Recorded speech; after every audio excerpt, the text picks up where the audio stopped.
I'm Dr. Naresh Mamli, General Anesthesia Physician, Well Hospitals, Rapid. ఈరోజు మనకు వచ్చే ఛాతీ నొప్పి అనేది గుండె సంబంధించిన నొప్పినా లేదా ఊపిరితిత్తులకు సంబంధించిన నొప్పినా లేదా అల్సర్ అంటే ఎసిడిటీ సంబంధించిన నొప్పి అనే దాని గురించి తెలుసుకుందాము. ముందుగా మా హాస్పిటల్కి వచ్చిన ఇద్దరు పేషెంట్స్ గురించి చెప్తాను. ఒక patient 60 years old male patients. So అతనికి బీపీ మందులు కూడా వాడుతుంది. సో అతని మెయిన్ కంప్లైంట్ ఏంటంటే కడుపులో నొప్పి, కడుపులో తిప్పడం.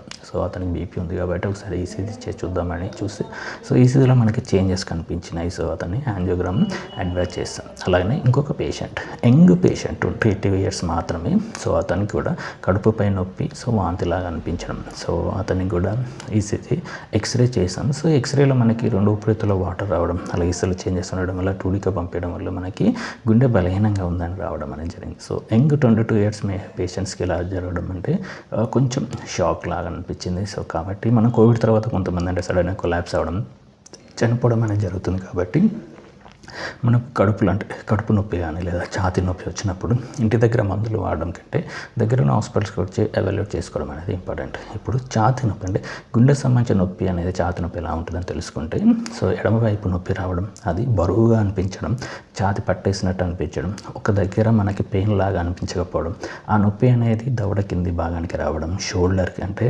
లెఫ్ట్ షోల్డర్కి రావడం, అలాగని లెఫ్ట్ హ్యాండ్కి రావడం, సో ఎడమ చేతికి ఆ నొప్పి అనేది రావడం. సో ఇలాంటి లక్షణాలు ఉన్నప్పుడు దాన్ని గుండె సంబంధించిన నొప్పిలాగా మనము సస్పెక్ట్ చేయొచ్చు. సో ఈ గుండె సంబంధించిన నొప్పి అనేది చాలా వరకు ఎర్లీ మార్నింగ్ ఎక్కువగా వస్తుంటుంది. సో అలాంటప్పుడు దగ్గర హాస్పిటల్స్కి వెళ్ళి ఎవాల్యుయేట్ చేసుకోవడం అనేది ఇంపార్టెంట్.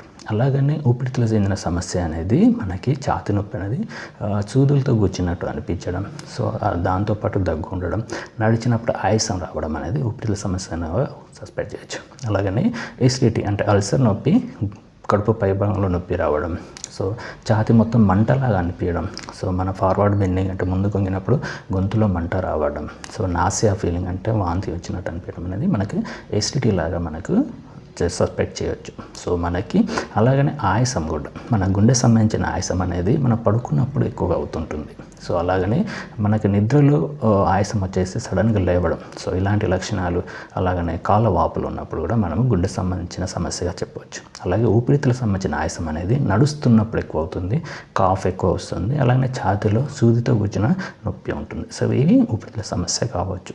అలాగే ఎసిడిటీ వల్ల మనకి కడుపు ఉబ్బడం కానీ లేదా అంటే గ్యాస్ ప్రాబ్లం, ఎసిడిటీ వల్ల మనకు నడిచినప్పుడు ఆయాసం వస్తూ ఉంటుంది. సో ఇలాంటి లక్షణాలు ఉన్నప్పుడు ఇంటి దగ్గర అంటే అది ఎసిడిటీ అనుకోవడం కాకుండా సో దగ్గర ఉన్న హాస్పిటల్స్కి వెళ్ళి సో అది గుండె సంబంధించిన టెస్ట్ కానీ ఊపిరితిత్తులకు సంబంధించిన టెస్ట్ కానీ చేయించుకొని ఎవాల్యుయేట్ చేసుకోవడం better. Stay safe. Thank you.